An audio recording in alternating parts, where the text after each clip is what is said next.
If I were to say to you, superhero, what would come to mind? What would you think of if you heard that word? Maybe right away you might think of your favorite superhero, but you know what a superhero is, right? I mean, it's those people that have these extraordinary powers. They can see further, maybe they can fly, they're stronger, they can do anything. Maybe they're the people that come in right when tragedy or destruction is about to happen and they swoop somebody up or fight off their enemies. As you think about superheroes, who are your favorites? Maybe you think of Superman. That might be who you think of. When I think of Superman, my Superman might look a little different than yours looks. That person that could jump tall buildings with a single bound and was faster than a speeding bullet.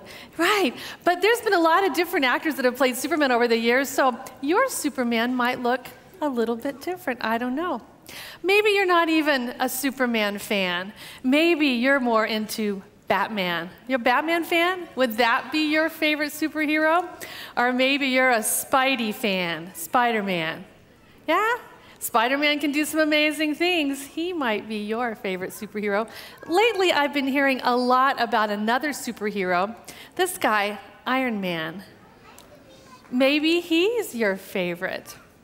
But before you start to choose your favorite, you have to think about this for a minute because it's really important to remember your favorite superhero stories, those rescue stories that were just fabulous. That's how I would choose my superhero.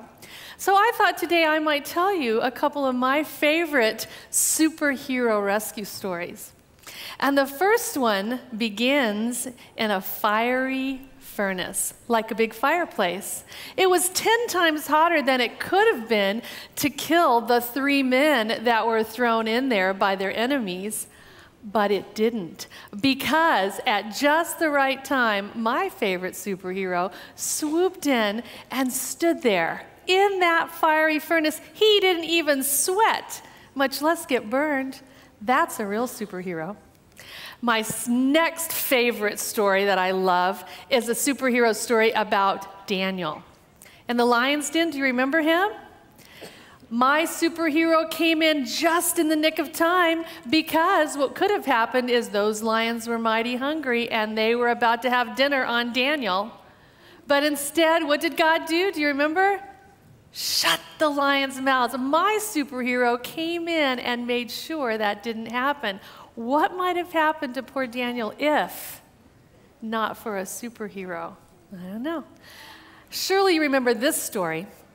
The children of Israel were running fast and hard away from their enemies, and at the very perfect time, my favorite superhero appeared and just opened up the waters. Can you imagine what would have happened if those waters hadn't opened at just the right time, and the children went running through the water onto the other side, and at just the perfect time, as the enemy tried to chase after them, the waters closed back in.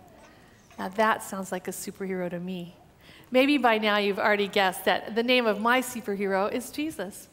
And we're not totally sure what he looks like, but I have some ideas in my mind when I think about him and when I talk to him and when I pray to him that maybe he looks a lot like this. Like someone who comes and hugs me just when I'm the saddest, or who always knows just what to whisper into my ear to comfort me. Perhaps when I have those moments when I have to confess something that's really ugly and sad and sinful, that he bends over and listens to me carefully, listening to every word. That's what my superhero looks like to me. You know, I've told you before that when my children were little, we used to spend a lot of time at SeaWorld. That was one of our favorite places to go.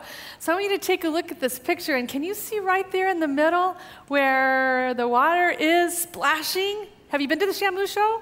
Shamu comes up and splashes down, and right there in the middle, all the people get soaking wet. But I don't want you to feel too bad for those people, because you know what is printed right on the seats there? If you sit here, you will get wet. They've been warned. They know what's going to happen. In fact, I've seen people come and they bring their raincoats. Sometimes they bring their umbrellas. I've even seen parents take small children and shield themselves behind that child as the child gets soaked and the parent stays a little more dry.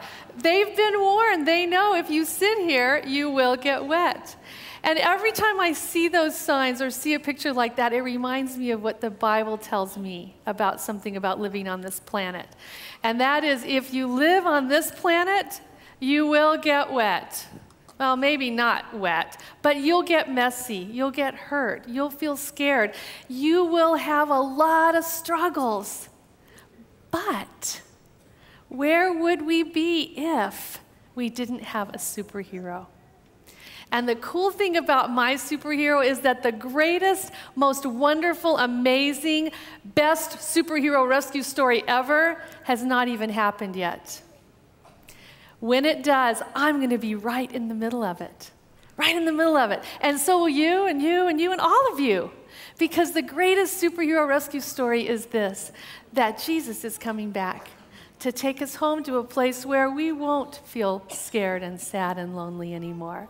So this week, as you think about what lies ahead, what can you imagine it would be like if we had to do all that without the hope of Jesus coming back, our superhero, to rescue us?